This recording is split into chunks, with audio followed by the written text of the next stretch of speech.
हे guys, welcome और welcome back to my YouTube channel. तो guys, आज की वीडियो का जो टॉपिक है वो बहुत ज़्यादा इम्पोर्टेंट है। जो भी यूकेपीएससी 2022 की तैयारी कर रहा है तो उसके लिए ये उत्तराखंड जनगणना 2011 का जो टॉपिक है वो काफ़ी इम्पोर्टेंट है, क्योंकि इससे 100% क्वेश्चन बनता ही बनता है। 101% कह लो कि इससे क्वेश्चन बनता ही बनता है, क्योंकि उत्तराखंड की जो जनगणना है यानी कि पूरे भारत की जनगणना है वो 2011 में लास्ट हुई है। 2011 की लास्ट जनगणना थी। वैसे तो 2021 में होने वाली थी, लेकिन इसको कोविड-19 की वजह से कैंसिल कर दिया गया था। तो फ्रेंड्स, 2011 की जो जनगणना है वो सभी एग्जाम्स के लिए बहुत ज़्यादा इंपॉर्टेंट है और सारे क्वेश्चन इसी से बनेंगे। ठीक है, तो पहले उत्तराखंड की बात करने से पहले हम थोड़ा सा भारत का जान लेते हैं, एक दो बातें कि जनगणना की शुरुआत कब हुई थी, ठीक है, कैसे हुई थी। तो सबसे पहले मैं आपको बता देती हूँ कि जो भारत में जनगणना की शुरुआत हुई थी वो हुई थी 1872 में। ठीक है, 1872 में जनगणना की शुरुआत हुई थी और ये शुरुआत हुई थी लॉर्ड मेयो के कार्यकाल में। ठीक है, लॉर्ड मेयो की, तो मेयो के कार्यकाल में 1872 में ये शुरुआत हुई थी। लेकिन अगर हम दशकीय जनगणना की बात करें, दशकीय जनगणना मतलब होता है हर 10 साल बाद हमारी जो जनगणना होती है, तो उसकी शुरुआत हुई थी 1821 में, 81 में। ठीक है, 1881 में शुरुआत हुई थी और लॉर्ड रिपन के समय में ये हुई थी, लॉर्ड रिपन। तो ये याद रखना है आपको, इसका सन और ये।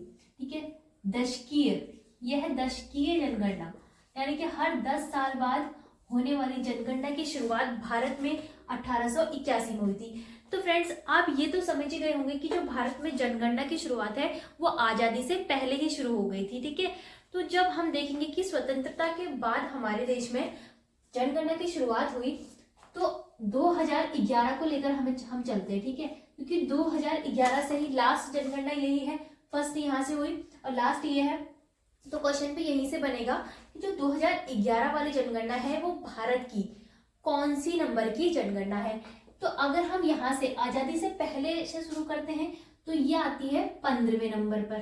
ठीक है, 15वें नंबर की जनगणना है 2011 वाली, और स्वतंत्र भारत के बाद की ये 7वीं जनगणना है। ठीक है, अगर हमसे क्वेश्चन में पूछा जाता है कि स्वतंत्र भारत की 7वें नंबर की जनगणना, या फिर ऐसे पूछा जाता है स्वतंत्र भारत की जो जनगणना थी उसमें 2011 में जनगणना हुई, लास्ट जनगणना, तो वो कौन से नंबर की थी, तो वो थी 7वें नंबर की। ठीक है, 2021 में होने वाली जनगणना जो होने वाली थी, ठीक है, वो कौन सी जनगणना थी, 16वीं शुरू से, लेकिन स्वतंत्र भारत की वो 8वीं होने वाली थी। ठीक है, इन बातों को ध्यान में रखना कि जो 2021 में पहली डिजिटल जनगणना की घोषणा की थी, किसने की थी, भारत की वित्त मंत्री निर्मला सीतारमण ने 1 फरवरी 2021 को ये बात बताई थी कि 2021 में हम क्या करेंगे, पहली डिजिटल जनगणना करेंगे। ठीक है, ये एक तरह से डिजिटल जनगणना थी। डिजिटल जनगणना में क्या होता है, पहले क्या होता था, आपके घरों में कर्मचारी आते थे और फॉर्म भरते थे और इस प्रकार जनगणना के आंकड़ों को एकत्र करके उनको काउंट किया जाता था। लेकिन डिजिटल जनगणना में ये होने वाला था कि सभी जो भी कर्मचारी आएंगे वो मोबाइल, टैबलेट जो भी लाएंगे तो उसमें आपका सारा डेटा चढ़ाया जाएगा, आपकी एक आईडी बनाई जाएगी जो आपको दी जाएगी। ठीक है, तो उस माध्यम से आपकी सारी इंफॉर्मेशन ऐप में स्टोर हो जाएगी। ठीक है, तो इससे क्या होता है, बहुत ही सटीक आंकड़े जो है हमें मिलने वाले थे 2021 में, लेकिन ये कोविड-19 की वजह से कैंसिल कर दी गई। कोविड-19 की वजह से ये कैंसिल कर दी गई, क्योंकि जो कोविड-19 का समय था उसमें क्या हो रहा था, हमारी जनगणना घट रही थी। ठीक है, तेजी से घट रही थी, तो अगर कर देते तो फिर वो सारे आंकड़े गड़बड़ हो जाते। ठीक है, तो इसी वजह से वो कैंसिल कर दी गई। तो ठीक है, अब हम बात कर लेते हैं उत्तराखंड की जनगणना के बारे में। ठीक है, उत्तराखंड की जनगणना के बारे में हम बात कर लेते हैं।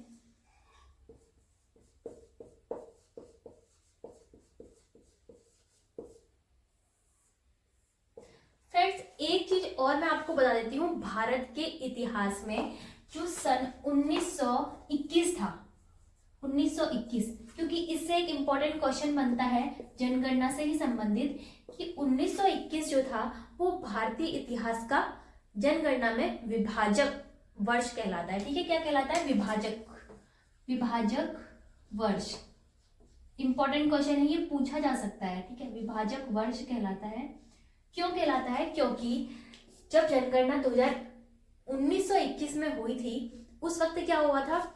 जनगणना तेजी से घटी थी, लगभग माइनस में चली गई थी, 0.31%, इस तरह से कुछ माइनस में हमारी जो जनसंख्या थी वो चली गई थी। और 1921 के बाद से बहुत ही तेजी से जनगणना बढ़ने लगी। तो ये होता है हमारा डिवाइडर पॉइंट, एक डिवाइडर ईयर है 1921 का। तो फ्रेंड, इससे क्वेश्चन बन सकता है, आप गूगल पे भी सर्च करना तो इसके बारे में तुम्हें और जानकारी मिल जाएगी।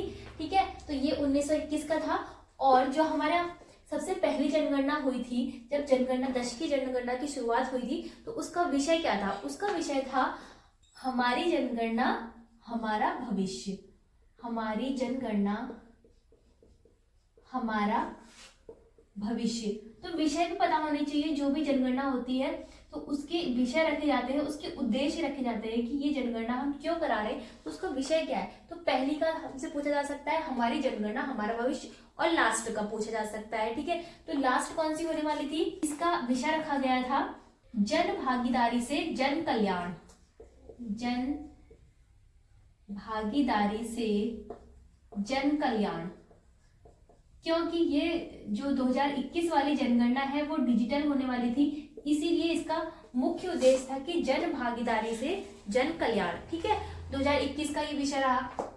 अब एक चीज और हमसे पूछी जा सकती है कि जब 1881 में पहली जनगणना हुई, पहली दशकीय जनगणना हुई, तो उस वक्त जो जनगणना के आयुक्त होते हैं वो कौन थे, और 2011 में कौन थे? ठीक है, 2011 का पूछा जा सकता है और 1881 का पूछा जा सकता है। ठीक है, तो इसका आयुक्त पूछा जा सकता है जनगणना आयुक्त, और इसका महापंजीयक इसका पूछा जा सकता है। ठीक है, तो इनका देखिए, जो भी आयुक्त या महापंजीयक होते हैं तो वो कौन थे? 1821 में सबसे पहले तो थे मिस्टर डब्ल्यू प्लेडॉन, और 2011 में लास्ट में थे हमारे डॉक्टर सी चंद्रमौली।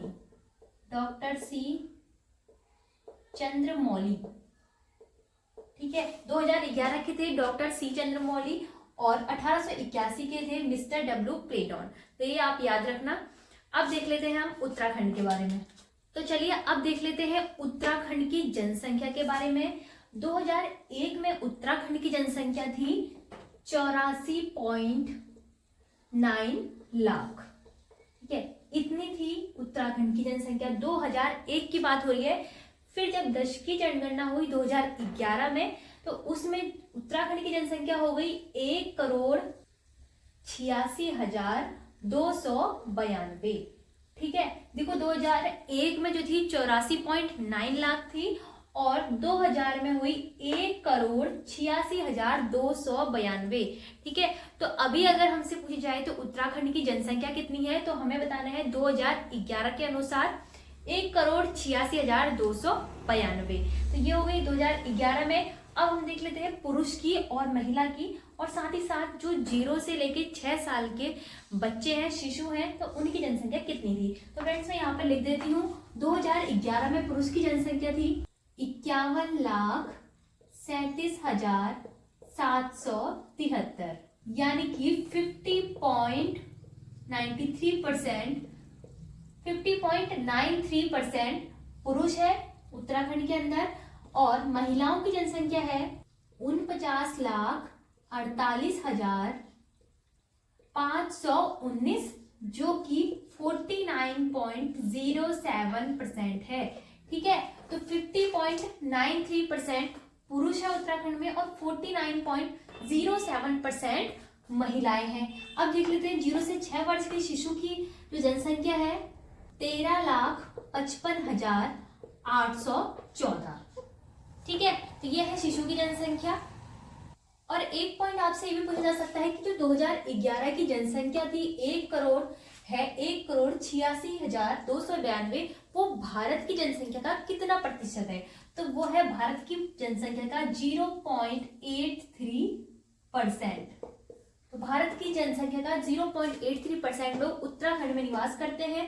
ठीक है, तो फ्रेंड्स अब हम देख लेते हैं कि उत्तराखंड के ऐसे कौन से जिले हैं जिनकी जनसंख्या अधिकतम है और ऐसे कौन से जिले हैं जिनकी जो जनसंख्या है वो सबसे न्यूनतम है। क्योंकि इस पर क्वेश्चन पूछा जा सकता है आपसे कि जैसे आपको अगर 4 जिले दे दिए कि बताइए कि इनमें से क्रम वाइज लगाइए, न्यूनतम घटते हुए क्रम में लगाइए या फिर बढ़ते हुए क्रम में लगाइए जनसंख्या के अनुसार, तो आपको सभी की जनसंख्या पता होनी चाहिए कि ज्यादा किसकी है कम किसकी है। मतलब आपको 5 पता होने चाहिए, जैसे कि 5 जो अधिकतम 5 है और न्यूनतम 5 है। तो मैं यहाँ पर लिस्ट लिख देती हूँ आपके लिए।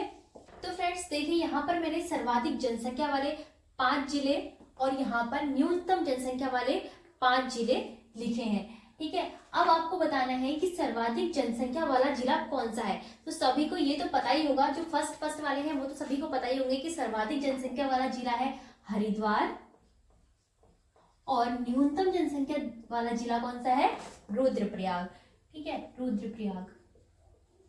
वैसे ही आपको क्षेत्रफल की दृष्टि से भी पता होनी चाहिए कि क्षेत्रफल की दृष्टि से जो सबसे बड़ा जिला है वो है उत्तरकाशी और क्षेत्रफल की दृष्टि से जो सबसे छोटा जिला है वो है चंपावत। तो देखिए, जो हरिद्वार की जनसंख्या है वो है 18,90,422।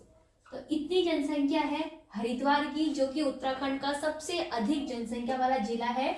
अब हम देखते हैं जो रुद्रप्रयाग की जनसंख्या है 2,42,285।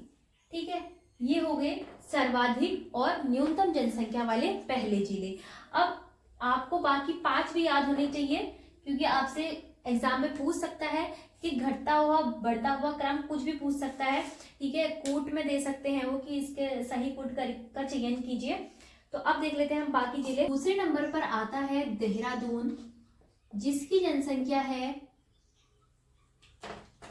16,96,694। ये है देहरादून की जनसंख्या, जो कि उत्तराखंड की राजधानी है।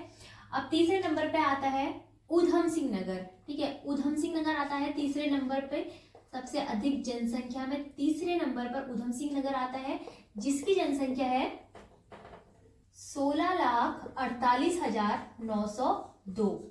ठीक है, याद होना चाहिए आप सभी को कि पहले नंबर पर हरिद्वार आता है, दूसरे पे देहरादून, उधम सिंह नगर, चौथे पे आता है आपका नैनीताल। ठीक है, नैनीताल आता है।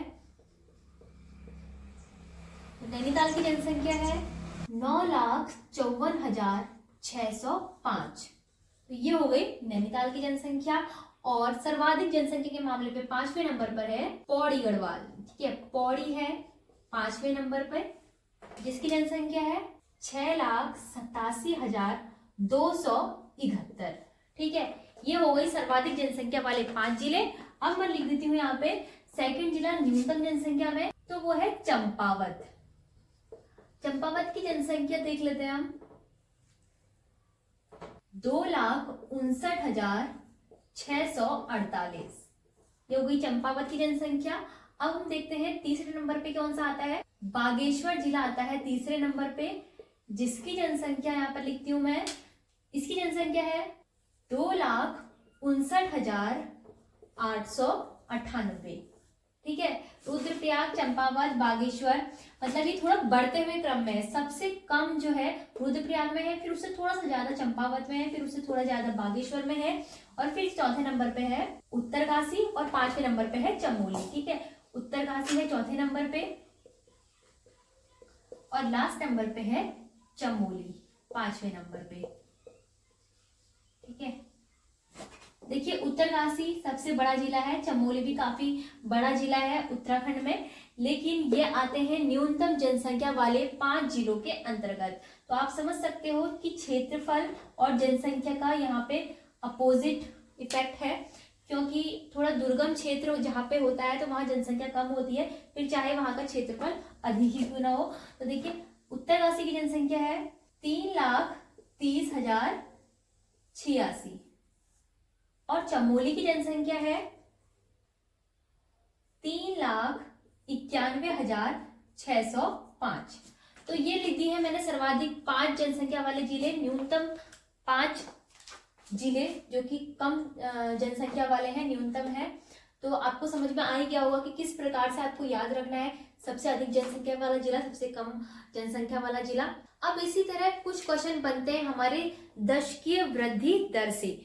तो फ्रेंड्स, दशकीय वृद्धि दर से किस तरह के क्वेश्चन बनते हैं वो मैं आपको बता देती हूँ। इस तरह से पूछा जा सकता है कि जो हमारा उत्तराखंड राज्य है वो भारत में दशकीय वृद्धि दर के मामले में कौन सा स्थान रखता है, ठीक है, ऐसा पूछा जा सकता है। क्योंकि दशकीय वृद्धि का मतलब होता है कि हर 10 साल में महिला की जो जनसंख्या में वृद्धि हुई वो कितने प्रतिशत हुई, वैसे ही पुरुष की, वैसे ही बच्चों की, ठीक है, और टोटल मिलाकर कितने ऐसा प्रतिशत हुआ कि दशकीय वृद्धि हुई। यानी कि जो सबसे ज्यादा दशकीय वृद्धि वाला राज्य होगा तो वो फर्स्ट नंबर पे आएगा, सेकंड नंबर पे, थर्ड नंबर पे। तो इसी तरह उत्तराखंड जो है वो 18वें नंबर पे दशकीय वृद्धि दर में आता है, ठीक है। उत्तराखंड का स्थान है 18वें नंबर पे। तो 18वें नंबर पे हमारा राज्य आता है किस पर, दशकीय वृद्धि दर पर। तो ये क्वेश्चन पूछा जा सकता है आपको, जनगणना के बेस पे पूछा जा सकता है, दशकीय वृद्धि दर के दशकीय वृद्धि दर 18वें नंबर पे उत्तराखंड राज्य आता है। और आपको पता होना चाहिए कि 2001 से लेके क्यों 18वें नंबर पे ये आ रहा है। तो 2001 से लेकर 2011 तक जब हमारी जनसंख्या, हमारी कुल जनसंख्या का प्रतिशत यहाँ पे देखा गया होगा कि 2001 में कितनी थी, 2011 में कितनी थी, तो उन दोनों का जो अंतर का परसेंटेज होगा वो कितना आया था, 18.81%। तो ये वृद्धि दर हमारे उत्तराखंड राज्य का निकला था 2001 से 11, 10 साल के अंतराल में हमारे राज्य में 18% यानी कि लगभग 18.81% की वृद्धि हुई थी। तो यही है हमारी दशकीय वृद्धि दर का ये प्रतिशत है और हमारा उत्तराखंड राज्य इसमें 18वें नंबर पे है। तो इंपॉर्टेंट क्वेश्चन है, आप इसको नोट जरूर करना, ठीक है। अब इससे ऐसे क्वेश्चन पूछा जा सकता है कि उत्तराखंड में ऐसे कौन सा जिला है जहां सबसे अधिक जो है दशकीय वृद्धि दर हुई, और ऐसा कौन सा जिला है जहां सबसे कम आपकी दशकीय वृद्धि दर हुई। तो फ्रेंड्स, ऊधम सिंह नगर ऐसा जिला है जहां सबसे सर्वाधिक अधिक दशकीय वृद्धि दर हुई, जिसके कारण हमारा जो उत्तराखंड राज्य का जो स्थान है वो 18वें पे आ गया और जो वृद्धि दर हुई वो 18.81 हुई। सभी जिलों में कुछ ना कुछ दशकीय वृद्धि दर होती है। तो उसमें से हमसे क्वेश्चन किसमें पूछा जाता है, सर्वाधिक। तो ये सर्वाधिक वाला है ऊधम सिंह नगर, सर्वाधिक ऊधम सिंह नगर में हुई। अब जो सर्वाधिक है तो उसको आपको याद रखना है कि कितनी उसकी प्रतिशत वृद्धि दर हुई। तो ऊधम सिंह नगर में हुई 33.45% की वृद्धि, यह है सर्वाधिक। और सबसे कम, ऐसा कौन सा जिला है जिसमें सबसे कम दशकीय वृद्धि दर हुई, वो हुई पौड़ी में, ठीक है। पौड़ी गढ़वाल में सबसे कम वृद्धि हुई, और यहाँ तक कि माइनस में, जो न्यूनतम वृद्धि दर होगी वो माइनस में होगी क्योंकि वहां सबसे कम होगी, घटेगी वहां की जनसंख्या, ठीक है। तो पौड़ी गढ़वाल की जनसंख्या में कमी आई, कितनी कमी आई, 1.41%, 1.41%। देखिए सर्वाधिक जहां हुई ऊधम सिंह नगर में, तो ऊधम सिंह नगर का जो परसेंटेज है उनकी जनसंख्या का 33% हिस्सा और बढ़ गया, लेकिन जो पौड़ी गढ़वाल है वहां 1% घट गया, ठीक है। उनकी जनसंख्या बढ़ने के बजाय 1%, 1.41% घट गई। तो इसे ही कहते हैं जनसंख्या में दशकीय वृद्धि दर, जो कि ऊधम सिंह नगर में सबसे ज्यादा और पौड़ी गढ़वाल में सबसे कम हुई। और ये सारे आंकड़े किसके बीच में चल रहे हैं, 2001 से 11 के बीच में, क्योंकि 11 से ही 2011 लास्ट जनगणना थी। तो इसी से क्वेश्चन बनते हैं आपके, ठीक है। तो इसको आप ध्यान में रखना।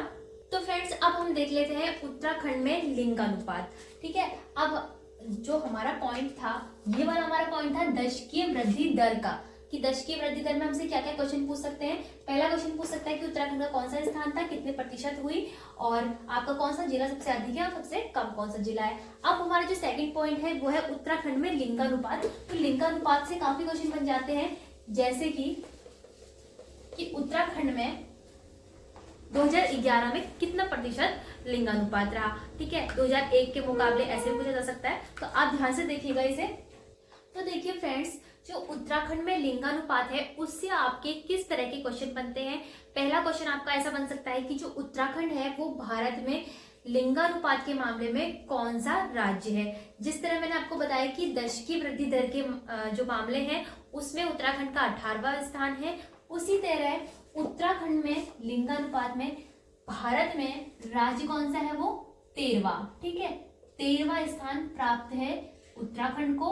दशकीय वृद्धि दर के मामले में 18वां है, लिंगानुपात में 13वां है। इसी तरह आपको सभी चीजों में याद करना है, जैसे कि जनसंख्या घनत्व में उत्तराखंड का कौन सा स्थान है, ठीक है, सर्वाधिक जनसंख्या में कौन सा स्थान है, इस तरह से आपको याद करना है। तो अभी 13वां स्थान है लिंगानुपात के मामले में। अब लिंगानुपात होता क्या है, लिंगानुपात में हमें यह पता चलता है कि किसी भी राज्य के अंदर कितने पुरुषों पर कितनी महिलाएं हैं। जैसे कि उत्तराखंड में अगर 1000 पुरुष हैं तो 1000 पुरुषों पर 963 महिलाएं हैं। तो ये पुरुष हैं और ये महिलाएं हैं, ठीक है। तो प्रति 963 महिलाओं पर 1000 पुरुष हैं, ठीक है। तो आपको समझ में आ रहा होगा कि महिलाएं कम है और पुरुष ज्यादा है। तो इस तरह से लिंगानुपात पर प्रश्न बनते हैं। तो ये आपका पूछा जा सकता है कि उत्तराखंड में लिंगानुपात कितना है, कितनी महिलाओं पर कितने पुरुष हैं। नेक्स्ट क्वेश्चन हमसे पूछा जाता है कि 2011 की जनगणना के अनुसार शिशु लिंगानुपात में उत्तराखंड कितना है, ठीक है। 2011 के अनुसार शिशु लिंगानुपात कितना है, शिशु लिंगानुपात। तो सेकंड क्वेश्चन हमसे ये बन सकता है, तो देखिए 890, ठीक है। तो 2011 की जनगणना के अनुसार शिशु लिंगानुपात उत्तराखंड में है 890, ठीक है। अब मैं आपको सिर्फ इंपॉर्टेंट क्वेश्चन बता रही हूँ जो कि लिंगानुपात से आ सकते हैं। सर्वाधिक लिंगानुपात वाला जिला और न्यूनतम लिंगानुपात वाला जिला आपसे पूछा जाएगा, ठीक है। सर्वाधिक वाला कौन सा है, अल्मोड़ा। उत्तराखंड का अल्मोड़ा जिला सबसे अधिक लिंगानुपात वाला जिला है, जहां लिंगानुपात कितना है, 992। 992 यहाँ लिंगानुपात है। अब सबसे कम न्यूनतम लिंगानुपात वाला जिला ये है पिथौरागढ़, जहां 816 है लिंगानुपात। पिथौरागढ़ जहां की कितना है, 816, ठीक है। याद रखना है आपको, ये क्वेश्चन आपसे जरूर पूछ सकते हैं लिंगानुपात के मामले में। उत्तराखंड का मैंने जो डेटा लिखा है वो आपको लर्न करना है। शिशु लिंगानुपात आपका 890 है और सर्वाधिक कौन सा जिले में है, अल्मोड़ा में, और सबसे कम लिंगानुपात पिथौरागढ़ जिले में है। तो फ्रेंड्स अब हम देख लेते हैं उत्तराखंड का जनघनत्व, ठीक है। अब जनघनत्व के मामले में वो किस नंबर पर आता है, किस जिले में अधिक है, किस जिले में कम है। तो इसी तरह से क्वेश्चन बनते हैं, इससे आगे कोई क्वेश्चन नहीं बनते हैं। सारे सर्वाधिक, न्यूनतम और 2011 की जनगणना के अनुसार और उसमें स्थान कितना है, पुरुष महिलाओं की जनसंख्या, इस तरह के क्वेश्चन आपकी जनगणना से बनते हैं। तो फ्रेंड्स अब यहाँ पर मैंने लिखा है उत्तराखंड के जनघनत्व से आपसे किस टाइप के क्वेश्चन उत्तराखंड यूकेपीएससी एग्जाम में पूछे जा सकते हैं। तो सबसे पहला क्वेश्चन आपका बनेगा कि उत्तराखंड का जनघनत्व 2011 में कितना है। तो फ्रेंड्स उत्तराखंड का जो जनघनत्व है वो 2011 में 89 प्रति वर्ग किलोमीटर, ठीक है। 189 प्रति वर्ग किलोमीटर है। जनघनत्व क्या होता है, जनघनत्व मतलब कि किसी भी जगह में, किसी भी किलोमीटर में, प्रति किलोमीटर में आपकी कितनी जनसंख्या की वृद्धि हुई, उससे आपका जो घनापन हुआ वो कितना हुआ। तो 189 मतलब हर प्रति वर्ग किलोमीटर में आपको, प्रति किलोमीटर में आपके 189 जनसंख्या वृद्धि हुई। तो ये हो गया उत्तराखंड का जनघनत्व, जो कि 2011 के अनुसार है, ठीक है। 2011 का, आपसे 11 का ही पूछा जाएगा। अब है देश में स्थान। तो जनघनत्व के मामले में हमारे देश का स्थान है 25वां, ठीक है। 25वां स्थान हमारे उत्तराखंड का जनघनत्व के मामले में। आपको सभी याद रखना है कि जनघनत्व के मामले में, दशकीय वृद्धि दर के मामले में और लिंगानुपात के मामले में, साक्षरता के मामले में, इन सभी के मामलों में आपको स्थान याद रखना है कि हमारे उत्तराखंड का कौन सा स्थान है। जनघनत्व के मामले में 25वां स्थान है। अब एक क्वेश्चन बन सकता है कि जो सर्वाधिक जनघनत्व है वो किस जिले में हुआ 2011 में, ठीक है। 2011 में सर्वाधिक जनघनत्व किस जिले में हुआ, हरिद्वार में। हरिद्वार की जनसंख्या भी सबसे ज्यादा है और जनघनत्व भी हरिद्वार में ही सबसे ज्यादा हुआ। अब देखते हैं सबसे कम जनघनत्व किस जिले में हुआ।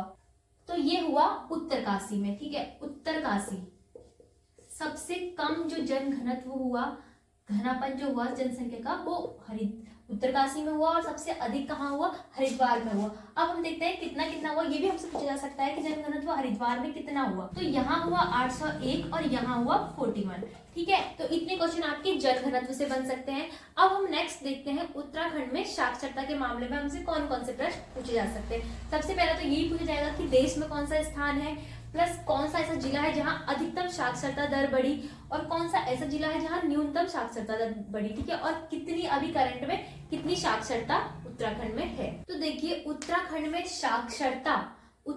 साक्षरता जब हमसे 2011 के अनुसार पूछी जाएगी तो हमें बतानी है 78.82%। ठीक है, 78.82% इतनी है हमारे उत्तराखंड की जो जनगणना हुई थी तो उसमें साक्षरता का परसेंटेज। अब इसमें पूछा जाएगा कि जो उत्तराखंड है उसका हमारे देश में औसत साक्षरता के मामलों में कौन सा स्थान है। तो फ्रेंड्स 17वां स्थान उत्तराखंड रखता है औसत साक्षरता के मामले में, औसत साक्षरता। अब मैंने यहाँ पे औसत साक्षरता इसलिए लिखा है क्योंकि इसमें इस साक्षरता के अंतर्गत दो लोग आते हैं, पुरुष की साक्षरता और महिला की साक्षरता। तो दोनों का अगर टोटल लिया जाए तो भारत में उत्तराखंड का स्थान 17वां होगा, लेकिन पुरुष की बात की जाए तो 87.40% पुरुष यहाँ पर साक्षर है, जो कि भारत का 13वां स्थान है। ठीक है, 13वां स्थान पुरुषों के मामले में, पुरुष साक्षरता के मामले में उत्तराखंड का 13वां स्थान है। महिलाओं के मामले में 70% साक्षर है महिलाएं, उत्तराखंड की 70% महिलाएं साक्षर है, जिसमें कि उत्तराखंड का स्थान 20वां है। ठीक है, 20वां है स्थान। ठीक है, औसत साक्षरता में 17वां और पुरुष 87% है, जो कि 13वां स्थान आता है। महिला 70% साक्षर है और जिनका स्थान 20वां हमारे देश में आता है। तो ये क्वेश्चन आपसे पूछे जा सकते हैं, मोस्ट इंपोर्टेंट क्वेश्चन है साक्षरता के मामले में। अब हमसे पूछा जाएगा कि जनपद में कौन सा ऐसा जनपद है जहां सबसे अधिक लोग साक्षर हैं, और ऐसा कौन सा जनपद है जहां सबसे कम लोग साक्षर हैं। तो फ्रेंड्स देहरादून जो कि उत्तराखंड की राजधानी है वो ऐसा जिला है जहां सबसे अधिक लोग साक्षर हैं। कितने प्रतिशत लोग साक्षर हैं? 84.25% लोग यहाँ के साक्षर हैं। तो ये आता है सर्वाधिक साक्षरता वाला जिला देहरादून। ठीक है, सर्वाधिक साक्षरता वाला जिला है ये। ठीक है, साक्षरता। अब हमें बतानी है न्यूनतम साक्षरता। ठीक है, हर चीज का आपको न्यूनतम और सर्वाधिक याद रखना है और वो कितना है वो भी याद रखना है। जैसे कि देहरादून जो है 84.25% साक्षर है और सबसे कम है ऊधम सिंह नगर जो कि 73.10। ठीक है, 73.10% है कौन? ऊधम सिंह नगर। तो ऊधम सिंह नगर सबसे कम साक्षर जिला है उत्तराखंड का। तो फ्रेंड्स इसी के साथ एक क्वेश्चन ऐसा भी पूछा जाता है कि उत्तराखंड में ग्रामीण साक्षरता का प्रतिशत कितना है और नगरीय साक्षरता का प्रतिशत कितना है। तो ग्रामीण साक्षरता है 70.31% और नगरीय साक्षरता है 84.45%। तो अब मैंने उत्तराखंड में साक्षरता से संबंधित जो भी आपके क्वेश्चन लिखे हैं उसको आप ध्यान से देख लो कि उत्तराखंड में साक्षरता से संबंधित इस तरह के क्वेश्चन पूछे जाते हैं। अब हम देखते हैं आगे। इससे आगे आपसे पूछा जाएगा कि उत्तराखंड में ग्रामीण नगरीय में कौन कौन से जिले ऐसे हैं जहां अधिक साक्षरता है, जहां कम साक्षरता है। तो ग्रामीण और नगरीय में आपको और भी बहुत कुछ याद रखना होगा। कौन से जिले क्रम वाइज बताने होंगे, न्यूनतम जिले क्रम वाइज बताने होंगे, और इसके साथ साथ आपसे जातिगत जनसंख्या भी पूछ सकता है। जैसे कि आपके उत्तराखंड में सबसे अधिक एससी कास्ट वाले लोग कहाँ किस जिले में रहते हैं, जनरल कास्ट वाले लोग किस जिले में रहते हैं, ओबीसी। ठीक है, ऐसे सारे अनुसूचित जनजातियों के बारे में पूछ सकता है। तो जातिगत आधार पे सारी जनसंख्या पूछ सकता है। तो फ्रेंड्स इससे आगे की वीडियो में आपको सेकंड पार्ट में बताऊंगी कि इससे आगे आपसे कैसे कैसे क्वेश्चन उत्तराखंड की जनगणना के बारे में पूछे जा सकते हैं। तो अगर आपको ये वीडियो कंप्लीट देखनी है तो आप इसका सेकंड वाला पार्ट का भी वेट करना, जो कि मैं जल्द ही बना दूंगी, और उसमें आपका पूरा उत्तराखंड की जितनी भी जनगणना से संबंधित क्वेश्चन है वो सारे कंप्लीट हो जाएंगे। तो फ्रेंड्स आई होप आपको ये वीडियो हेल्पफुल लगी होगी और आपको इससे काफी नॉलेज मिली होगी कि उत्तराखंड यूपीएससी एग्जाम में किस तरह से उत्तराखंड जनगणना के बारे में क्वेश्चन आते हैं। वैसे तो मैं इसमें सारे आपके फैक्ट बेस वाले क्वेश्चन बता रही हूँ, और जो सेकंड वीडियो होगी उसमें सारा आपका नगरीय, ग्रामीण, जातिगत, इन सभी के आपको फैक्ट बताए जाएंगे, तो आप सेकंड वीडियो का वेट करना। तो फ्रेंड अब हम मिलेंगे नेक्स्ट वीडियो में नए टॉपिक।